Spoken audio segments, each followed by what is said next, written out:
ঈদের সময় এখন বিয়া কইরা কত আনন্দ, চাকরি করে টাকার অভাব নাই।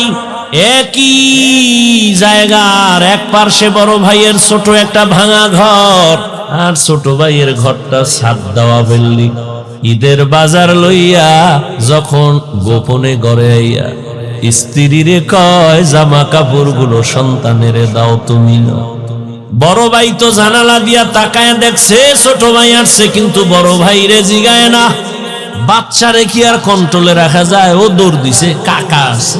দৌড়াইয়া গিয়ে দেখে ওর চাচতো ভাই নতুন জামা পইরা কত আনন্দ করে। ও একটা দৌড় দিয়া কয়, আব্বু আমারে জামা দিবা কবে? বড় ভাই বড় শিক্ষিত হওয়ার স্বপ্ন বাদ দিয়া মা বাবার খেদমতে চলে গেল কাজ করে, আর কয় আমার ছোট ভাইরে মানুষ বানাই, আমি কাজ করে করে ছোট ভাইয়ের খরচ দিব। ছোট ভাইরে কষ্ট করে করে মানুষ বানাইছি, কিন্তু বহু ছোট ভাই বড় ভাই মানুষ হইতে পারে না, শিক্ষিত না হয় ছোট ভাইরে বানাইছে। ছোট ভাই এখন চাকরি করে, বড় ভাইয়ের খবর নেয় না। ঈদের সময় এখন বিয়া কইরা কত আনন্দ, চাকরি করে টাকার অভাব নাই।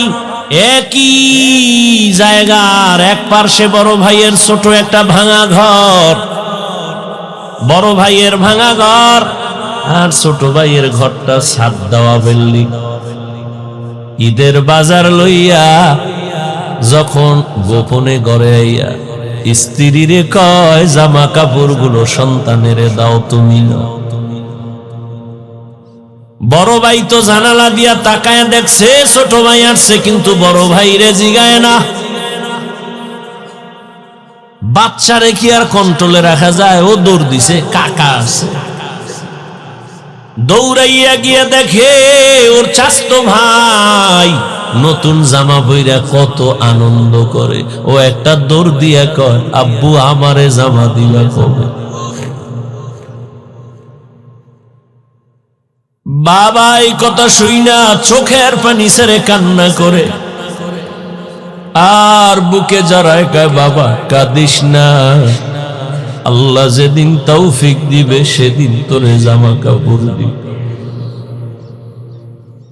এমন নিমক হারাম বড় বাইরে জিগায় না, কোনো খোঁজ খবর নেয় না, কিন্তু বড় ভাই বাবার সমতুল্য,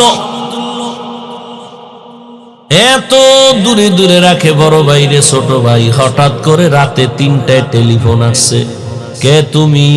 বলে ভাইয়া আমি তোমার ছোট ভাই। এই রাত্রে কেন ফোন? আমারে চৌরাস্তায় একদল গুন্ডারা আমারে ধরছে। বড় ভাই কাঁচা ঘুমের মধ্যে একটা লাফ দিয়ে দৌড় দিছে, আয় দাঁড়া আমি আসতেছি।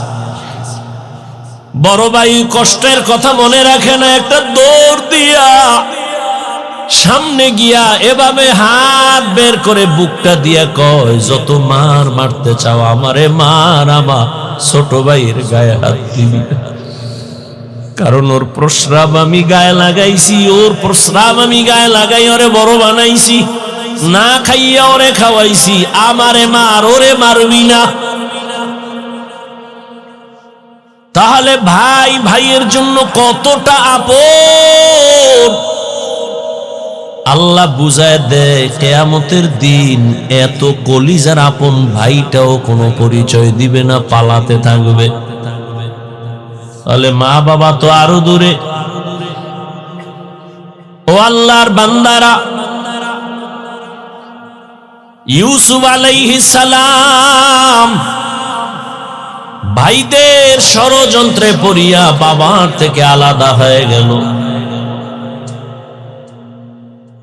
সবাই বাবারে খেলার নাম বইলা ইউসুফ নবীরে নিয়ে গেল। বাবায় ছাড়তে চায় না, কিন্তু কলে কৌশলে আটকাইয়া যখন নিয়ে যায়, ইয়াকুব নবী চোখের পানি ছেড়ে কান্না করে। বাবার চোখের আড়াল থেকে যখন দূরে সরে গেল, 10টা ভাই ইউসুফের বাবার চোখের সামনে কোলে নিছে। যখনই বাবার চোখ আড়াল হয়ে গেছে, তখন মাটিতে ফালায় কয়, এবার হাইটা যা, কোলে নেওয়া হবে না।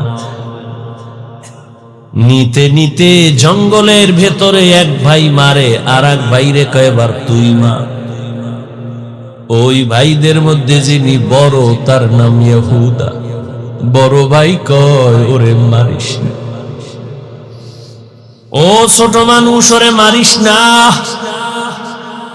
ইউসুফ বড় ভাইয়ের দিয়ে তাকায় আর কাঁদে। ওরা মারে আর কয় তোরে এখন মারতেছি, তোর কোন বাবায় ফিরাবে? যখন বড় ভাই বাধা হয়ে দাঁড়ায় গেল, অন্য ভাইরা কয় তোমারও মারো। ভাই চুপ হয়ে গেছে।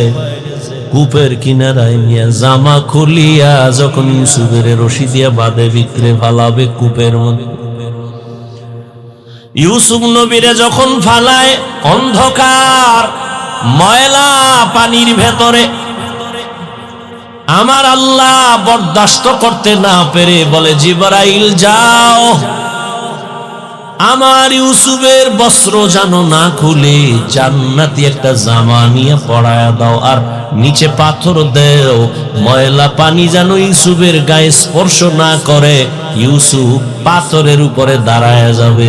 ওরা রশি দিয়া বেঁধে যখন ভেতরে ছাড়ছে, কিছু দূর যাওয়ার পরে উপর দিয়া রশি কেটে দিয়েছে। হাম কইরা কইরা পাথরের উপরে ইউসুফ দাঁড়ানো, জান্নাতি জামা পরা, আর আলো তো লাগবে না। ইউসুফ নবীর চেহারায় পুরো অন্ধকার, খুব আলো হয়ে গেছে। শুনিদা কায় বুয়াদ মানন্দে দিদা তোরা দিদা ও ইউসুফ শুনিদা। সবাই চলে গেল।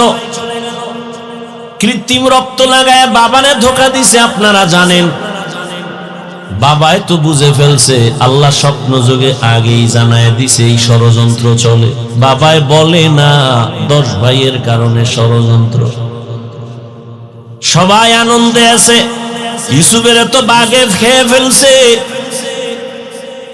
কিন্তু ফাঁকে ফাঁকে ফাঁকে ফাঁকে 9 ভাই আর খবর নেয় না।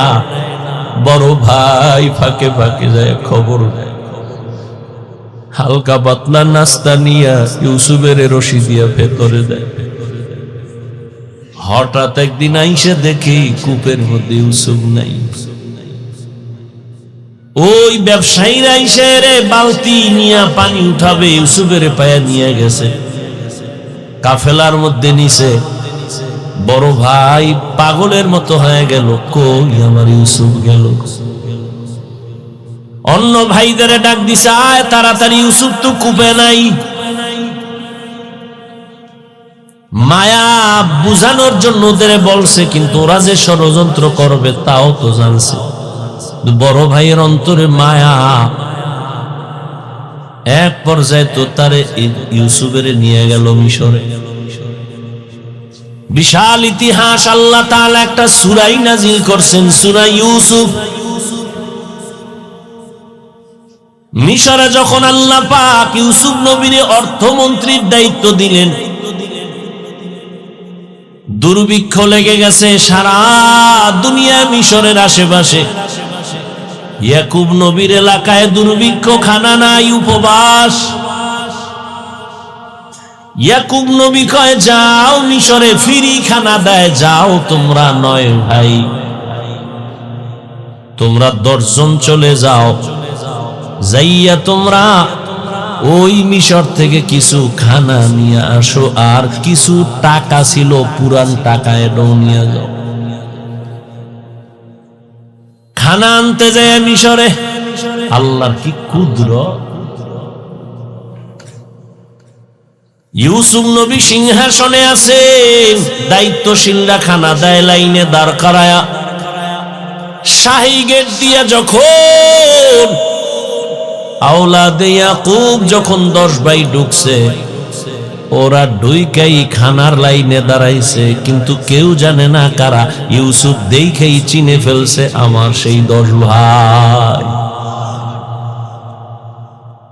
ইউসুফ নবী গোপন রাখছে, পরিচয় দেয় না। এদের ডাইকা পরিচয়হীন ভাবে নিজেকে পরিচয় গোপন রাইখা এরপরে পরিচয় নিল, আপনারা কোথা থেকে আসছেন, কেনান থেকে আসছেন। আপনাদের আব্বার নাম কি? বলে আব্বার নাম ইয়াকুব। বলে আপনাদের আব্বা কেমন আছে? বলে ভালো। অনেক ভালো। হ্যাঁ, তবে একটা ভাই আমাকে হারায় গেছে। তাই নাকি? বলে হ্যাঁ।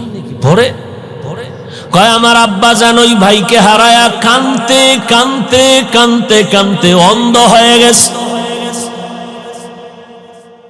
ইউসুফ নবী পারে না, চিল্লায় কান্না করে, কিন্তু কন্ট্রোলে নিয়ে কয় আপনারা কয় ভাই? কয় আমরা 10 ভাই। কার ভাই নেই? কয় এক ভাই তো হারায় গেছে। আর নাই? কয় হ্যাঁ আর একজন আছে, বিনিয়ামিন। কই? সে আব্বার কাছে। দায়িত্বশীলকে গোপনে বলে দিল ইচ্ছা রকম খানা দে, বস্তা বইরে দিবি, আর ও যে টাকা দিছে ওই টাকাও খানার মধ্যে ঢুকাই দিব, ওরা যেন না দেখে। ইউসুফ নবী বিদায় বেলা বলে দিলেন মেহমানদারি করা চলে যান, খানা তো বেশি দিন থাকবে না, শেষ হইলে আবার আসবেন। তবে একটা শর্ত, ওই ছোট ভাই আপনাদের সাথে নিয়ে আসবেন, না হয় খানা দেওয়া হবে না। ইউসুফের আপন ছোট ভাই বিনিয়ামিন বাড়িতে যাইয়া 10 ভাই প্রশংসা করে, বাবা মিশরে যে আমগো খানা দিছে অর্থমন্ত্রী বড় ভালো মানুষ, আমাদের আলাদা সম্মান দিছে, মেহমানদারি করাইছে। ওরা তো জানে না আমগো ইউসুফ। খানার বস্তা খুইলে দেখে টাকা যা দিছিলাম তাও ফেরত, আরো খুশি। এইবার আব্বা জান আমাদের একটা শর্ত দিছে, আবার খানা আনতে যাইতে বলছে, তবে ছোট ভাইরে না নিলে দিবে না। বাবায় বলে একটারে নিয়ে 250, এটারও ছাড়ো। ইতিহাস বড় করুন। খানা যখন শেষ হয়ে গেল, এবার বিদায় বেলা বাবার সাথে ওয়াদা দিছে এই ভাইরে আর হারাবো না, দাও। এইবার বিনিয়ামিনের নিয়া 11 ভাই মিশরে রওনা। মিশরে যাইয়া আবার ইউসুফ নবীর সাথে মোলাকাত। ইউসুফ নবী বিনিয়ামিনের পাইয়া পারে না, কলিজাটা ফেটে একটা চিৎকার দেয়, কন্ট্রোলে নিয়া বলে আজ আপনারা আমার রাজপ্রাসাদের মেহমান হবেন। সবার জন্য একটা একটা রুম বানাইলো, এক এক রুমে দুইজন করে করে ঘুমাবে। রাতের বেলা শিডিউল করে আপনারা 2 ভাই এক রুমে, আবার 2 ভাই এক রুমে, ঘুরতে ঘুরতে 5 ভাই 10 ভাই 5 রুমে ঢুকে গেল। এখন বাকি রয়েছে 1 ভাই বিনিয়ামিন বাকি। আপনারা যদি কিছু মনে না নেন, এক রুমে কি এই ভাই থাকতে পারে আপনাদের? না, কথা আপনারা অনুমতি দিলে এরে আমার সাথে আজকে রাখি, আমার সাথে ঘুমাবে। এরা তো খুশি। যদি মন্ত্রীর সাথে ঘুমায় তা আমাকে খাওয়ান বেশি পাবো, মোহব্বত বাড়বে। ওরা বলল ঠিক আছে আলহামদুলিল্লাহ। এবার 10 ভাইরে 5 রুমে দিয়া 40 বছরের বিরহের বেদনা অন্তরে জমা। দীর্ঘ 40 বছর পর্যন্ত ভাই বিনিয়ামিন রে দেখে না, বাবা ইয়াকুবরে দেখেন। ইউসুফ আজকে কি ঘুমাবে? বাইরে রুমের মধ্যে নিয়ে কয়, রে বিনিয়ামিন বল আমার বাবা কেমন আছে? বিনিয়ামিন কান্না করে। ইউসুফের জন্য দুঃখে দুঃখে বাবা কান্না করে অন্ধ হয়ে গেছে। এক পর্যায়ে ইউসুফ নবী কৌশল অবলম্বন করে বিনিয়ামিনের সাথে গোপনে সব খোঁজ খবর নিয়া বিনিয়ামিন রে ছাড়বে না, কৌশল কইরা বিনিয়ামিন রে রাখার জন্য ইউসুফ নবী রেডি হলেন। ভাইরা আমার, 10 ভাইরে আবার খানা দিয়া বিদায় করেছেন। ইউসুফ নবী বিনিয়ামিনকে রেখে দিলেন। নিয়ম অনুযায়ী একটা কৌশল করেছেন, ওটি বলার সময় নাই। শেষ পর্যায়ে পরিচয় ইউসুফ দিয়া কয়, আমারে চিনবা না, আমি তোমাদের সেই হারানো ভাই ইউসুফ। কান্নাকাটির এক অবস্থা। বলে আজ আমি তোমাদের উপরে কোনো প্রতিশোধ নিব না, যাও আমার বাবারে সালাম জানাও, আর আমার একটা জামা আছে জামাটা নিয়ে যাও। আমার আব্বা জান অন্ধ, ওই জামাটা আমারে আল্লাহ জান্নাত থেকে পাঠাইছেন, কূপের মধ্যে যে জামা পরছিলাম ওই জামাটা নিয়ে যাও, আর আমার আব্বাজানের চোখের মধ্যে লাগাইলে আব্বাজানের অন্ধ চোখ ভালো হয়ে যাবে। আর আব্বাজান রে সহ আম্মারে নিয়া তোমরা এইবার সব আমার আমন্ত্রণে মেহমান হয়ে এখানে চলে আসবা। আল্লাহ তাআলা 40 বছর পেরিয়ে যাওয়ার পর মা বাবা ভাইদেরকে মিশরে পৌঁছায় দিলেন। এরে আল্লাহর গোলাম, এই ভাই ভাইয়ের জন্য যে কত মায়া কত মোহাব্বত, কিন্তু এমন দুনিয়াতে আসলাম যে ভাই ভাইকে জবাই করে এই দুনিয়াতে আমরা আসছি, জানি না মইরা গেলে আমগো ভবিষ্যৎ আর কত খারাপ হয়। কিয়ামতের ময়দানে ভাই ভাইয়ের থেকে আলাদা হবে, মা আলাদা হবে, বাবা আলাদা হবে, বন্ধু বন্ধুর থেকে আলাদা হবে। আল্লাহ বলেন ওই দিনের ভয় অন্তরে জমা কর, অন্তরে ওই ভয় জমা করিয়া যদি গুনাহ থেকে নিজেরে বাঁচাও, আমি ওয়াদা করলাম তুমি বিনা হিসাবে জান্নাতি। हर के दारत खौफे हकदार दिल मदम जन्नतुल मअवा देहद ও রামাকাম। এই ভয়ের নাম খৌফ, এই ভয়ের নাম খশিয়া, এই ভয়ের নাম তাকওয়া। এই ভয়টা জন্মলগ্ন থেকে পাওয়া যায় না, এটা অর্জন করা লাগে। এই ভয় বা তাকওয়া কোথায় তুমি পাইবা? বলে লিকুল্লি শাইইন মা'দিনুন আ মা'দিনুত তাকওয়া কুলুবুল আরিফিন। ভালো ভালো জিনিস রাখার গোডাউন আছে, তাকওয়ার গোডাউন হলো আল্লাহর প্রিয় বান্দাদের কলব। আল্লাহর আরিফিন যারা, তাদের কলব হলো তাকওয়ার গোডাউন। তারা নেক নজর দিবে আর তোমার কলবে তাকওয়ার পাওয়ার ঢুকবে। এটাকে বলে তাওয়াজ্জুহ। কারণ আল্লাহর প্রিয় বান্দা যারা, আল্লাহর বন্ধু যারা, এদের চোখে পাওয়ার আছে, এদের কলবে পাওয়ার আছে। এই পাওয়ার আল্লাহ দান করেন, তাকওয়ার কারণে দান করেন। কোরআনে এই পাওয়ারের নাম ফুরকান, হাদিসে এই পাওয়ারের নাম হলো ফেরাসাত। ইয়া আইয়ুহাল্লাযীনা আমানু ইন তাত্তাকুল্লাহ ইয়াজআল লাকুম ফুরকানা। মুমিন তাকওয়ার উপরে মুজাহাদা করো, আল্লাহ দয়া করে তোমাকে ফুরকান নামের পাওয়ার দান করবেন। মা মা'নাল ফুরকান হুয়া নূরুম মিন ইলাহি। আল্লাহর দেওয়া একটা নূরের আলো, ওই আলোটা যখন পাবে, ওই আলো দিয়া মা ফুররিকা বিহি বাইনাল হাক্কি ওয়াল বাতিল। আল্লাহর দেওয়া নূরের আলো দিয়া হক বাতিল আলাদা করে বান্দা হকের দিকে অগ্রগামী হয়ে যাবে। قال رسول الله صلى الله عليه وآله وسلم اتقوا فراسة المؤمن فإنه ينظر بنور الله।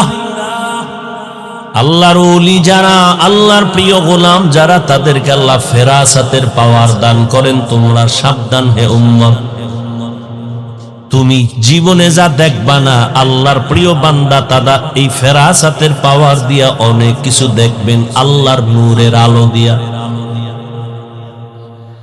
অতএব তাদের নেক নজর লাগাও, তো অন্তরে ভয় চলে আসবে, তাকওয়া চলে আসবে। আর ভয় আসলেই গুনাহ থেকে বাঁচা সহজ হবে। একটা সন্তান মা বাবাকে ভয় করে, তার প্রমাণ মা বাবার সামনে সন্তান অন্যায় করে না। কেন? শাস্তির ভয়। একটা ছাত্র শিক্ষকের ভয় করে, প্রমাণ বলে শিক্ষকের সামনে অন্যায় করে না। কেন? শাস্তির ভয়।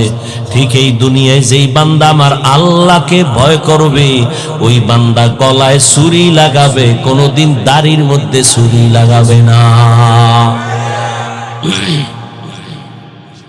এটা সম্ভব কখন? যখন তাকওয়া আসবে, আল্লাহর ভয়। দেখেন এখানে আমরা সবাই মুসলমান। আপনার আল্লাহ আমার আল্লাহ দুই না এক? কোরআন, কাবা, ধর্ম, কালেমা, নবী, হাদিস, দুনিয়াতে আসছি সিস্টেম, কাফন তিনটা, তাও কালার সব এক, কবরের সাইজ, কবরের প্রশ্ন তিনটা, সব এক। আপনার আল্লাহ আমার আল্লাহ এক, নবী এক, কোরআন এক, কাবা এক, ধর্ম এক, কালেমা এক, কাফন এক, কালার এক, কবরের সাইজও এক, কবরের প্রশ্ন তাও এক। আপনি আল্লাহ চিনেন, নবী চিনেন, কোরআন চিনেন, হাদিস চিনেন, ইসলাম চিনেন, তা আপনাকে বয়ান করব কেন? বয়ান তো হিন্দুদের করব, খ্রিস্টানের করব, ইহুদিরে করব। ওরা আল্লাহ চিনে না, কোরআন বুঝে না, ইসলাম বুঝে না, ওদের বয়ান করব কখন? হায়াতের শেষ হয়ে গেল, মুসলমানের পিছনে দৌড়াইতে দৌড়াইতে, দিন নাই রাত নাই, ফজরের পরে বয়ান, জোহরের পরে বয়ান, আসরের পরে বয়ান, মাগরিবের পরে বয়ান। কুত্তাও এরম দৌড়ায় না যেই পরিমাণ আমরা দৌড়াই। শুধু আমি, হাজার হাজার আলেমরা দৌড়ায় আপনাদের পেছনে, তাবলীগওয়ালাদের মেহনত, পীর মাশায়েখের মেহনত, জুমাত, এরপরেও আমলনামা শূন্য। মহামারী গজবের করোনা দিয়াও তোমার ঘাড় সোজা হয় নাই, তুমি এখনো গাঞ্জা খাও, মা বাবার সাথে বেয়াদবি, আলেমের সাথে বেয়াদবি, শিক্ষকের সাথে বেয়াদবি, সমাজের মুরব্বীদের সাথে বেয়াদবি, কত ঘাট তেরা তুমি। করোনায় তোমার সামনে কত লাশ হয়ে গেল যুবক, ছাত্র জনতার আন্দোলনে লাশ যুবক, পানির নিচে যুবক লাশ, গাড়ির তলে চাকার নিচে যুবকের লাশ, এরপরও তোমার লাজ হলো না, লজ্জা হলো না। কারণ কি রে বাবা, কপাল যদি পুইরা যায়, আমি হাফিজুর রহমান কেন, মক্কা মদিনার ইমাম কেন, রসুলেও যদি বয়ান করে কপাল খুলে না। যেই রসুলের এক নজর দেখলে ক্ষুধা থাকে না, কেমন মায়ার নবী, সেই নবীকে টানা 13 বছর দেখলো। কত বড় বেঈমান যে 13 বছর বয়ান শুনলো, দেখলো কালেমা পড়ে না। আর অন্যদিকে একটা 27 বছরের যুবক তরবারি নিয়ে দৌড়ায় নবীকে জবাই করবে, নবীর সামনে আইসা চেহারা দেখাই তরবারি ফালায় বলে, নবী আমারে কালেমা পড়ায় দেন। কয় বছরের যুবক? 13 বছর বেঈমান, নবীরে দেখাও কালেমা পড়ে না, আর নবীকে জবাই করতে আইসা কালেমাওয়ালা হয়, এর নাম কপাল। অতএব যতদিন পর্যন্ত আল্লাহর আযাবের ভয় অন্তরে আসবে না, ততদিন গুনাহ ছাড়তে পারবা না, এবং আল্লাহর ভয় ততদিন অন্তরে আসবে না যতদিন পর্যন্ত ওলিয়া উলিয়ার নেক নজর নিবা না। ওলিয়া উলিয়ার নেক নজর না নিলে তাকওয়া আসবে না। কিন্তু যেই চোরারা ওলিয়া উলিয়া মানে না, এগু উপায় কি? নাই এরম কেউ বলে আমরা ওলি মানি না, আউলিয়া মানি না? নাই। আল্লাহর জাতের কসম, ওয়াল্লাহি বিল্লাহি তাল্লাহি, আল্লাহর কসম একবার, আল্লাহর কসম দুইবার, আল্লাহর কসম তিনবার, যারা বলে আমরা ওলি মানি না, আউলিয়া মানি না, 3 বার কসম করে বললাম, ওরা কোরআন মানে না, বুখারী শরীফ মানে না, ওরা ভণ্ড, ওরা বাতিল। ওদের যারা ভণ্ড বলে না, তারাও ভণ্ড।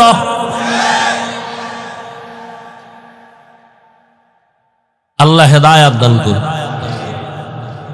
وأما من خاف مقام ربه ونهى النفس عن الهوى فإن الجنة هي المأوى।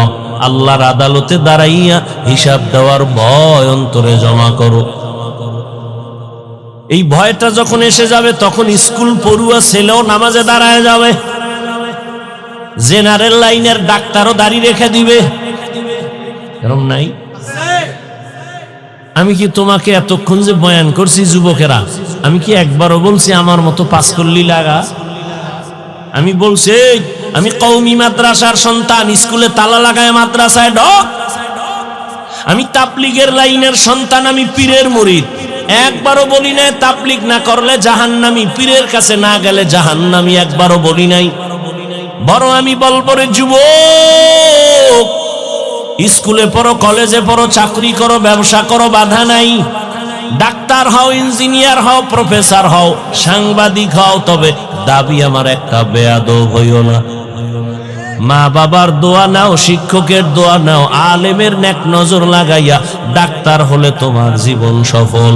তোমার মতো যুবক জেনারেল লাইনে পড়িয়া 5 বেলার নামাজ পড়ে এমন কি যুবক নাই? তোর কপালে কার বরদোয়া লাগছে রে কপাল পোড়া? তুই কেন পারো না রে বাবা? তোমার মতো তো যুবক র‍্যাব, আর্মি, পুলিশ, বিডিআর এর চাকরি করে 5 ওয়াক্ত নামাজ পড়ে নাই। তোমার কপালে কার অভিশাপ লাগছে বলো? তোমার মতো যুবক ওসি, ডিসি, এসপি, এমপি, মন্ত্রী, মেম্বার, চেয়ারম্যান, ব্যবসায়ী, চাকরিজীবী 5 বেলার নামাজ পড়ে, তুমি কেন পারো না? আল্লাহ বিবেক দিছে, জবাব দাও। পশুরে বিবেক দেয় না, তোমারে দিছে। তোমার মতো যুবক রাস্তায় গাড়ি চালায়, নামাজ পড়ে, তুমি কেন পারো না? তোমার মতো যুবক জমিনে কৃষি কাজ করে, নামাজ পড়ে, তুমি কেন পারো না? তোমার মতো যুবক নদীর মধ্যে মাছ ধরে, নামাজ পড়ে, তুমি কেন পারো না? কপাল বুঝি খারাপ? কি বুঝাইতে চাও বাবা? কি আমরা ভুলে আছি? তাও প্রমাণ দিয়ে বলো যে হ্যাঁ হাফিজ ভাই, তোমরা লাইন ছাড়া আমরা ঠিক আছি। যদি কোরআন থেকে একটা দলিল দেখাইতে পারো, আমি এখন দাড়ি কেটে ফেলবো। যদি বলো কোরআনের যা আছে সব ভুল, একটা ভুল বের করে দাও, তোমার লাইনে চলে যাব, প্যান্ট শার্ট টাই লাগায় নাচ গান শুরু করে দিব। আর যদি বলো না হাফিজ ভাই আপনারাই সঠিক পথে আছেন, শয়তানের ধোকায় পড়ে আমরা ভুলে আছি, তাহলে তোমারে গালি না, কিছুই না, বরং বিনয়ের সাথে বলবো দুটো পা তুমি আগায় দাও। আমি পায়ে হাত রেখে বলবো, আর দাড়ি কাটি আমার নবীরে কষ্ট দিও না। ওয়া আম্মা মান খাফা মাকাম রাব্বিহি ওয়া নাহান নাফসা আনিল হাওয়া ফাইন্নাল জান্নাতা হিয়াল মাওয়া। আল্লাহ বলেন, কিয়ামতের দিন আমি আল্লাহর আদালতে দাঁড়াইয়া হিসাব দেওয়ার ভয়ে যারা দুনিয়ায় নিজেকে গুনাহ থেকে বাঁচাইবে, আমি আল্লাহ ওয়াদা করলাম তাকে বিনা হিসাবে জান্নাত দিব। সুবহানাল্লাহ না?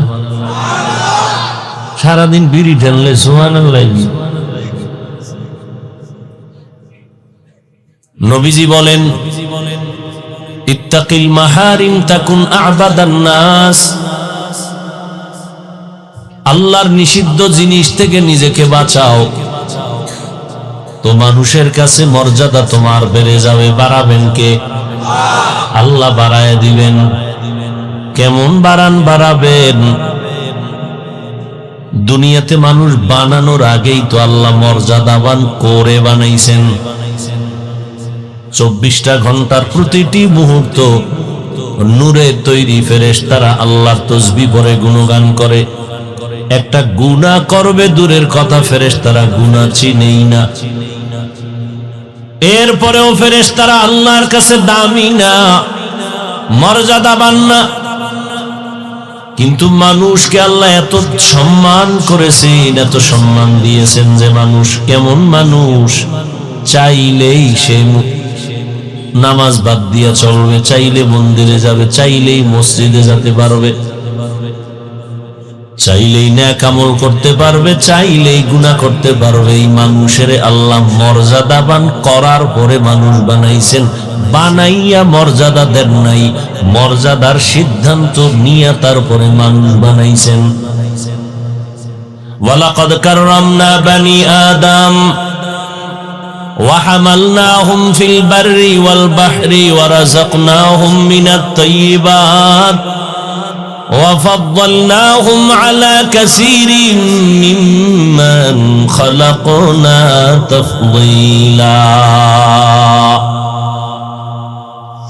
আল্লাহ বলেন, বনি আদম বড় দামি, আমি আল্লাহ এদের জন্য দুনিয়ার জমিনে চলার মতো সুন্দর ব্যবস্থা করে দিয়েছি, পানির মধ্যে চলারও ব্যবস্থা করে দিয়েছি। যেই লোহা পানির মধ্যে ছেড়ে দিলে নিচে চলে যায়, মানুষের মেধা দিয়া ওই লোহা দিয়ে স্টিমার বানায়া বৈশা বৈশা এক দেশ থেকে আর এক দেশে যায়। আমি আল্লাহ মানুষের জন্য আবার জমিনে সুন্দর খানার আয়োজন করেছি। গর্তের পিপিলিকার খানা আমি আল্লাহ দেই, জঙ্গলের হাজারো প্রাণীর খানা আমি আল্লাহ দেই, উড়ন্ত পাখির খানাও দেই, নদীর মধ্যে হাজারো ধরনের মাছ এর খানাও আমি দেই। তবে মানুষের খানার মতো পিওর সুস্বাদু খানা জমিনে আর কাউকে আমি দেই না। মানুষের খানা এত পিওর, সব খানা আমি কাবারে ঢুকায় দিছি। তুমি যে ভাত খাবা চাল কাবারে, তুমি রুটি খাবা গম কাবারে, তরকারি খাবা কাবার করে দিলাম, মাছ খাবা কাবার দেওয়া আছে, গোশত খাবা এখানে তোমার চামড়ার কাবার লাগানো, আবার চামড়ার উপরে পশমের কাবার লাগানো। সব আমি মানুষ তোমার জন্য পিওর রেখেছি। যদি কোনো রিজিকে ভেজাল থাকে, এই ভেজাল আমি আল্লাহ করি নাই, নিমক হারাম মানুষ করেছে। মানুষ করেছে মানুষ। এজন্য আমি বলেছি আজ মসজিদে, কালকেও এক ওয়াজে বলছি, পশুর এই পরিমাণ ক্ষতি করে না, মানুষের যেই পরিমাণ ক্ষতি করে। এজন্য আল্লাহ বলেন মানুষ বড় নিমক হারাম। ইন্নাল ইনসানা লিরাব্বিহি লাকানুদ। আল্লাহ বলেন তোমার জন্য পিওর খানার আয়োজন করেছি এবং হালাল সুস্বাদু, শরীরের জন্য যেটা তোমার ভিটামিন উন্নতি হবে। আমি আল্লাহ হাজার কোটি ধরনের খানার ব্যবস্থা করেছি। হারাম খাইও না, তুমি হালালটাই খাও, শরীর তাজা থাকবে, ইমানের পাওয়ার বেড়ে যাবে। এবং আল্লাহ বলেন এই মানুষের মধ্যে আমি একের তুলনায় অন্যকে আরো মর্যাদা বাড়াইছি। জিন আর ফেরেশতার তুলনায় মানুষ দামি, আবার এই মানুষের ভেতরে যারা ঈমানওয়ালা তারা অন্যদের তুলনায় আরো দামি। আবার ঈমানওয়ালাদের ভেতরে যারা শুধু ঈমানওয়ালা না আমলওয়ালা, তারা ঈমানওয়ালাদের তুলনায় দামি। আবার আমলের মধ্যে সবাই দামি না, যারা আমলের মধ্য থেকে তাকওয়ার উপরে চলবে তারা আরো দামি। ইন্না আকরামাকুম ইনদাল্লাহি আতকাকুম। আল্লাহ বলেন আমার কাছে দামি ওই ব্যক্তি যার মধ্যে থাকবে তাকওয়া, আল্লাহর ভয়। হরকে দারাত খৌফে হক দার দিল মদাম, জান্নাতুল মাওয়া দেহদ ওরা মাকাম, জুজবাহ কচি জে মখা আজ ইনসুজা, ফজলে উআ মস্তে দর জুমলা জাহা। তাহলে মানুষ তো সৃষ্টি করার আগেই মর্যাদাবান, আরো মর্যাদা বাড়াবেন তার মানে কি?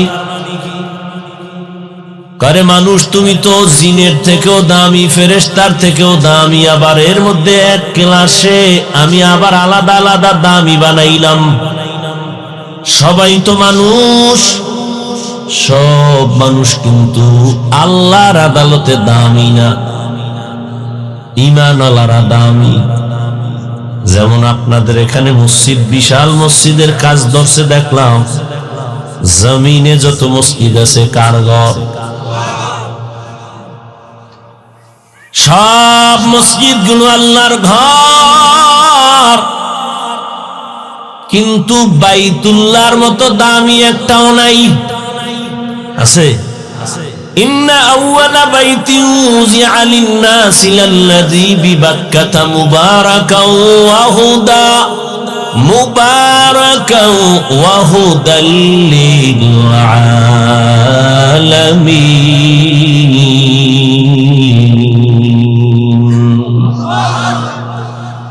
সব মসজিদ কার ঘর? বাইতুল্লাহর সমান? কেমন বাইতুল্লাহ? যে বাইতুল্লাহর এরিয়ায় যদি বলে আল্লাহ, 1,00,000 বার আল্লাহ বলার সওয়াব। আমাদের বরিশালে মসজিদ করছে, মানুষ দেখতে যায়। টাঙ্গাইলে মসজিদ করছে, মানুষ দেখতে যায়। মহিলারাও যায়, গিয়া ছবি ভিডিও করে, কিন্তু নিমক হারামেরা নামাজ পড়ে না। বাইতুল্লাহ এমন একটা ঘর, যে ঘরটার দিকে শুধু তাকায় থাকবে, শুধু সওয়াব আর সওয়াব। আপনাকে মসজিদের দিকে তাকায় থাকলে সওয়াব।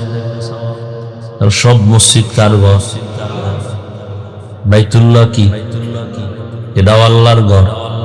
সব সমান? ঠিক তেমনি ভাবে আপনাদের এলাকায় কুকুর আছে নি?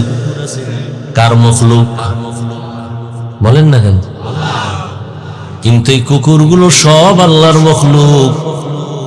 এর মধ্য থেকে ওই কুকুর দামি, যে আসহাবে কাহাবের সাথে সম্পর্ক আছে, ওটা দামি।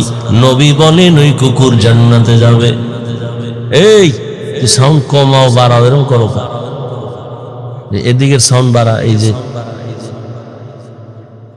আপনাদের এখানে এই আশেপাশে পিপিলিকা আছে না? পিপিলিকা কার মখলুক? কিন্তু এর মধ্যে সুলাইমান নবীর সাথে যে পিপিলিকার সম্পর্ক, এটা দামি। রহমতের নবী বলেন ওই পিপিলিকা জান্নাতে যাবে। গরু আছে না? গরু সব আল্লাহর মখলুক। তবে মূসা নবীর সাথে যে গাভীর সম্পর্ক, এটা দাম বেড়ে গেছে, জান্নাতে যাবে। জমিনে উটনি, উট আল্লাহর মখলুক। তবে রহমতের নবী যে উটে সফর করেছে, ওই উটের দাম বেড়ে গেছে, জান্নাতে যাবে। সালেহ আলাইহিস সালাম আল্লাহর কাছে দোয়া কইরা পাহাড়ের মধ্য থেকে যে উটনি চাইছেন, ওটাও জান্নাতে যাবে। সবাই তো মানুষ, কিন্তু আল্লাহ যাদের ঈমান দান করবেন, তারা জান্নাতে যাবে।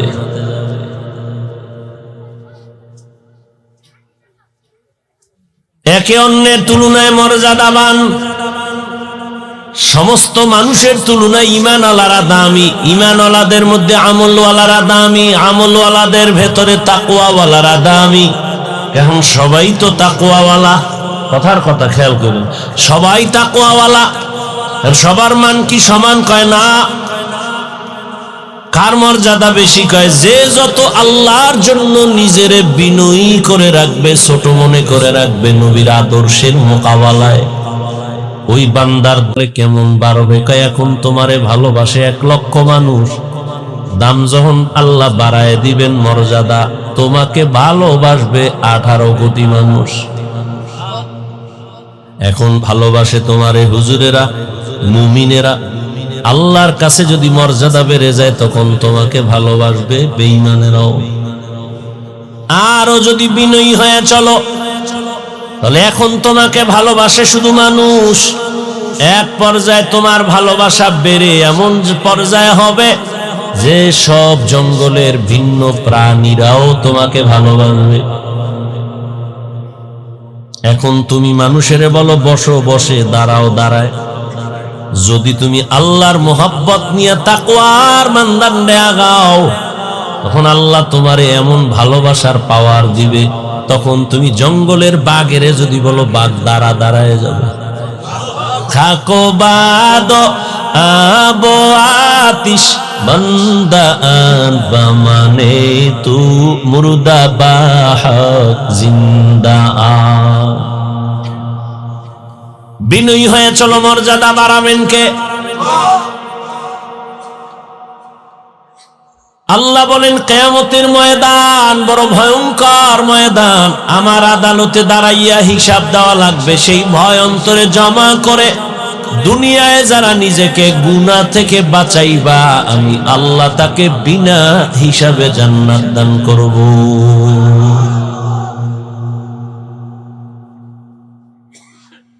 আল্লাহর আদালতে দাঁড়াইয়া হিসাব দেওয়ার ভয় কেন? দুনিয়ার সব আদালতেই তো ভয়। সামান্য হিসাব ডাক দিলে ঘুম হারাম হয়ে যায়।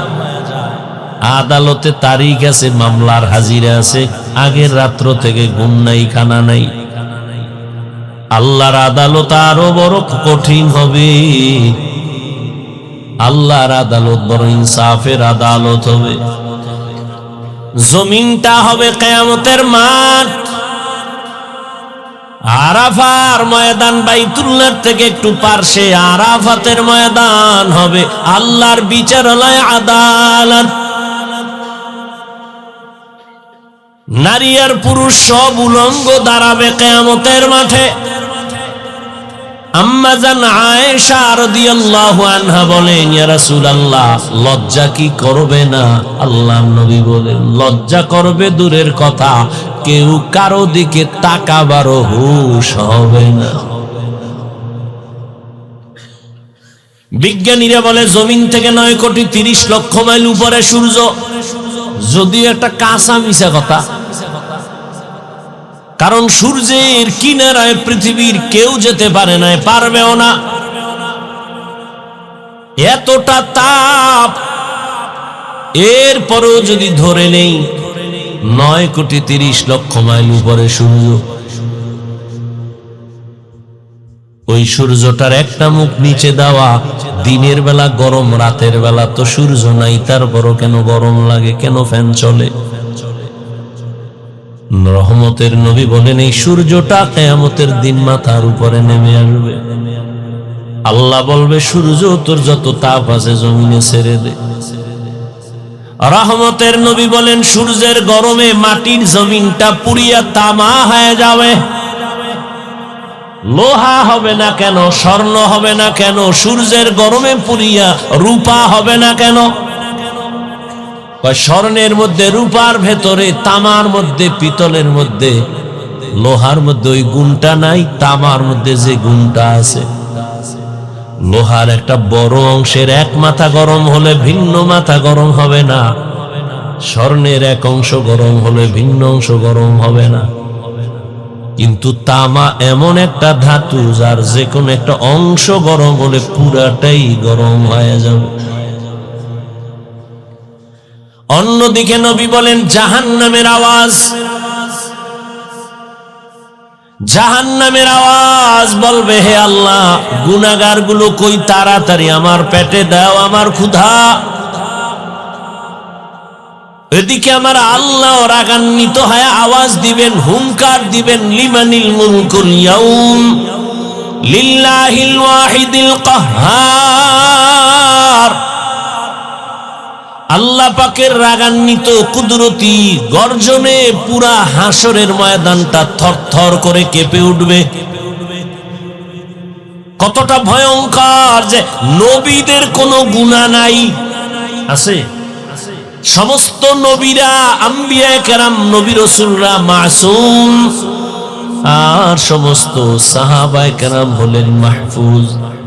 কোন নবীদের গুনাহ নাই। সেই নবীরাও কান্না শুরু করবেন। আদম নবী কাঁদবেন, মুসা নবী কান্না করবেন, ঈসা নবী কান্না করবেন। উপায় কি হবে আমার? এবার বুঝেন কতটা ভয়ঙ্কর হবে কিয়ামতের ময়দান।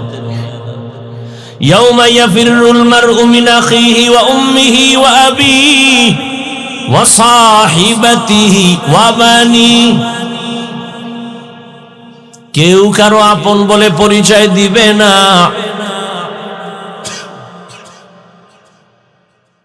সবাই একে অন্যের থেকে ভেগে যাবে। ভাই ভাইয়ের থেকে ভাগবে, ভাই ভাইয়ের পরিচয় দিবে না।